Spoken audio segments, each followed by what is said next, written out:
अगर आप भी लेना चाहते हैं देश दुनिया की तमाम जानकारी तो आज ही सब्सक्राइब करें हमारे चैनल को। साथ ही नीचे दिए बेल आइकन को जरूर दबाएं ताकि हर अपडेट आप तक पहुंच सके। नमस्कार, बाबा साक्षी न्यूज सेंटर के खास कार्यक्रम विश्व खबरों में आप सभी का स्वागत है। बूढ़ा हो गया है चीन। बुजुर्गों की बढ़ती आबादी चीन के लिए परेशानी का सबब बन गई है। लोग बच्चे पैदा नहीं कर रहे हैं, इसीलिए चीन की टेंशन बढ़ती जा रही है। चीन के नागरिक मामलों के मंत्री ली जिहेंग ने कहा है कि देश की कुल जन्म दर चेतावनी रेखा से नीचे चली गई है और जनसांख्यिकी विशेषज्ञों ने आगाह किया है कि देश की जनसंख्या में जल्द ही गिरावट आनी शुरू हो सकती है। चीन में दशकों तक चली एक बच्चे की नीति को साल 2016 में खत्म करके दूसरे बच्चे को जन्म देने की अनुमति दे दी गई थी।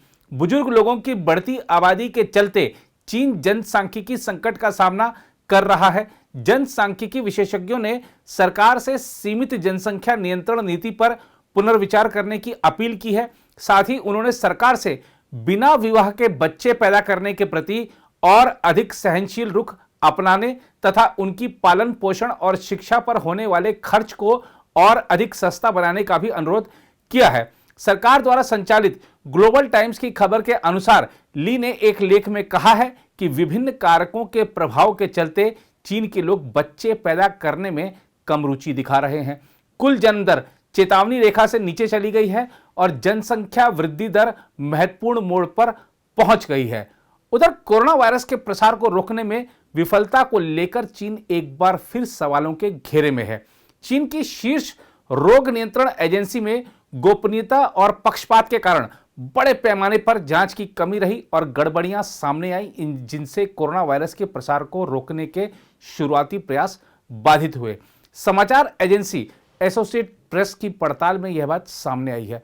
पड़ताल के मुताबिक चीन के centre for disease control and prevention ने जांच किटों की डिजाइन और वितरण का अधिकार विशेष रूप से शंघाई की 3 ऐसी कंपनियों को दिया जिनसे अधिकारियों के व्यक्तिगत संबंध थे।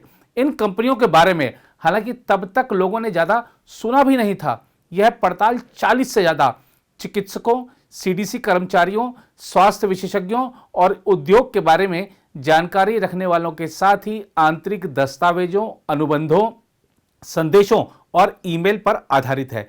इस मामले और लेन देन के बारे में जानकारी रखने वाले 2 सूत्रों के मुताबिक शंघाई की कंपनियों जिनियो डीएक्स बायोटेक, हुइरुई बायोटेक्नोलॉजी और बायोजर्म मेडिकल टेक्नोलॉजी ने चीन सीडीसी को सूचना और वितरण अधिकार के लिए भुगतान किया।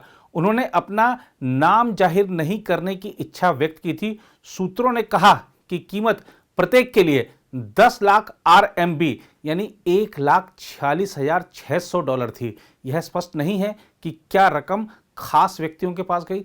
इस बीच सीडीसी और उसकी पितृ एजेंसी नेशनल हेल्थ कमीशन ने अन्य वैज्ञानिकों और संगठनों को अपने घरेलू किटों से विषाणु की जांच करने से रोकने का प्रयास किया।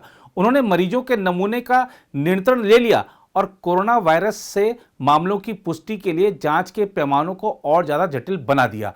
ऐसे समय में जब विषाणु धीमा हो सकता था, त्रुटिपूर्ण जांच प्रणाली ने वैज्ञानिकों और अधिकारियों को यह देखने से रोक दिया कि यह कितनी तेजी से फैल रहा था।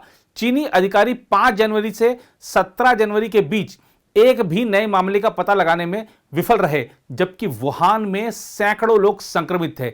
इसी शहर में पहली बार वायरस सामने आया था। मामलों को लेकर इस संभावित शांति का मतलब है कि आम लोगों के बीच चेतावनी जारी करने और लोगों को बड़ी संख्या में एक जगह पर इकट्ठा होने से रोकने संबंधी शुरुआती कार्रवाई करने में अधिकारियों की प्रतिक्रिया धीमी थी।